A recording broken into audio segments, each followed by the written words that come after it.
Hello, I'm Caroline Walker, and I'm speaking today about operational analytics and the Forecourt. Little bit of background information about me before we jump in.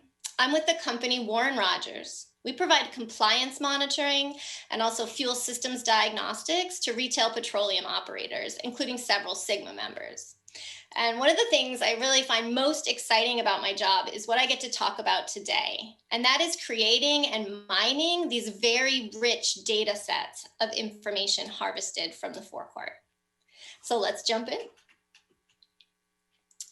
Little overview of where we're headed in this talk. Any data analytics endeavor is only going to be as good as the quality of the data collection and data curation effort that underlies it.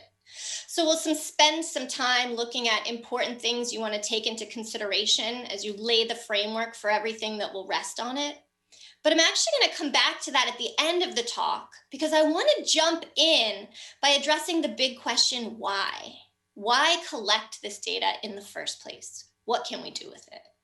And when we think about what can be done with this rich data stream coming off the forecourt, there's so many things. I could easily fill a 5-hour talk, but probably nobody wants to hear me talk for 5 hours.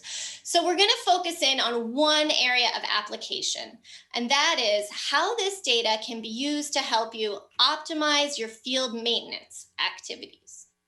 So specifically, we're going to look at how this data can be used to reduce service costs, enhance your customer's experience, maximize fuel sales, and minimize loss.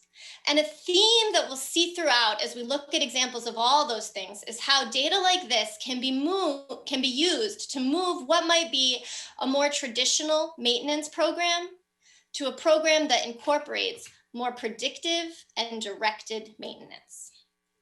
Now I want to move to how this data can be used to give more complete information about issues before you dispatch to investigate them. Kind of to frame that conversation, here's some numbers to take a look at. These were presented at the NAC show in 2014, estimating the cost of a service visit.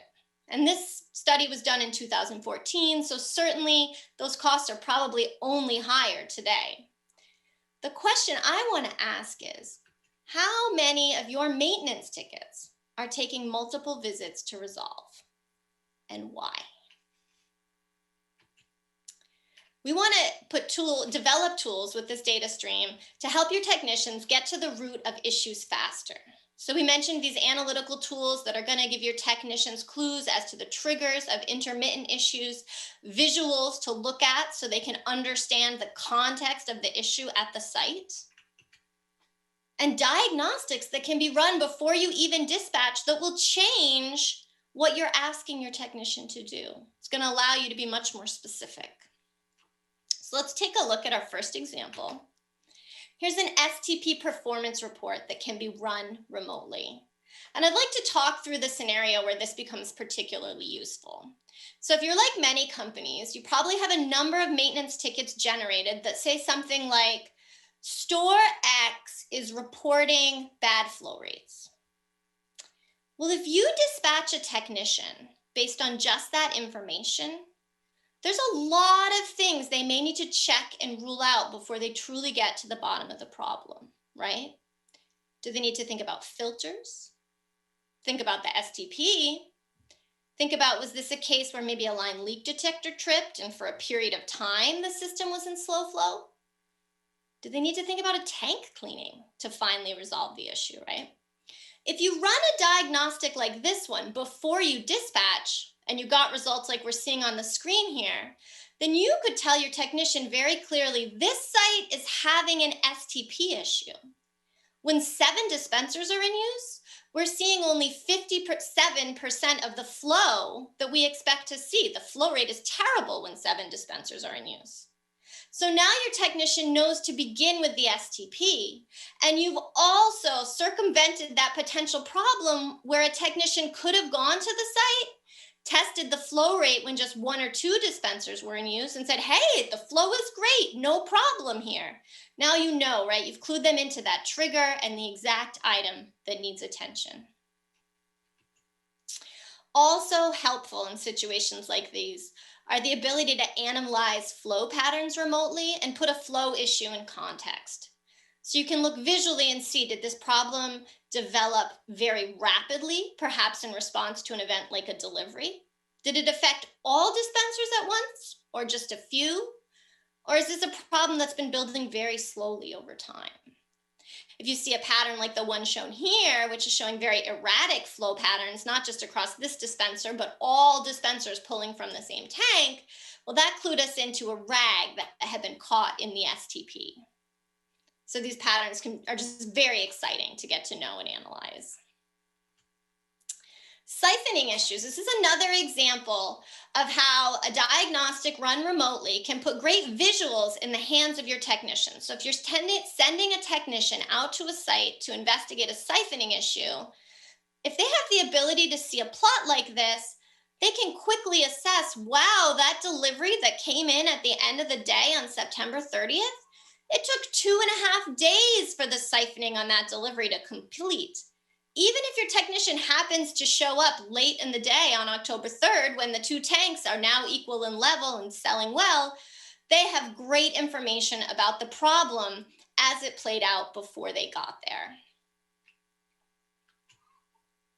All right, the last piece of analytics I want to get into before we start talking about how to collect and curate this data are tools that can allow you to assess that impact of all your various competing maintenance issues.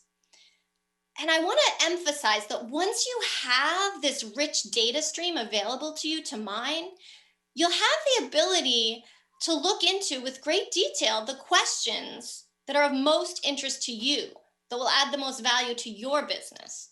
And so just to kind of motivate that and get the wheels turning, I wanted to show you a few studies we've done with this data. Hopefully it will inspire you to think about what questions would you like to answer if you had this data. So here's one study looking at how flow rates impact sales. And we were looking specifically at the average size of a transaction as it related to the flow rate of a dispenser. What we found was that when a dispenser was flowing at less than 4 gallons per minute, the average transaction size was 8 gallons. Now compare that with the green bar over here. When the flow rate was 8 to 10 gallons per minute, the average transaction size increased by 1.3 gallons to 9.3 gallons on average. So that can be powerful information when you're trying to evaluate and make cost-benefit decisions about when should I take action on a flow rate. Now you know how many gallons are on the table, right? What the potential sales benefit would be in a given market for making that choice.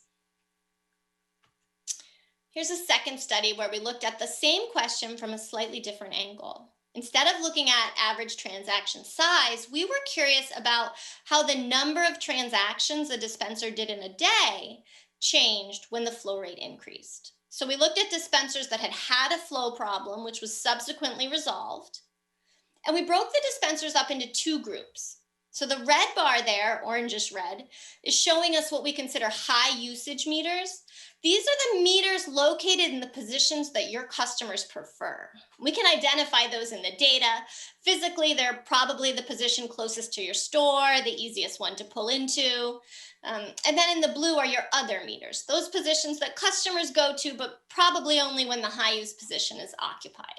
So what we found, as you can see in this graphic, was that for high use positions, increasing the flow rate by 2 to 4 gallons generated an on average almost 3 additional sales per day at that dispensing position. And when you think about the fact that on average 1 out of 2 fuel customers also go in the store to make a purchase, there's a second degree benefit there of boosting the number of transactions a dispenser does.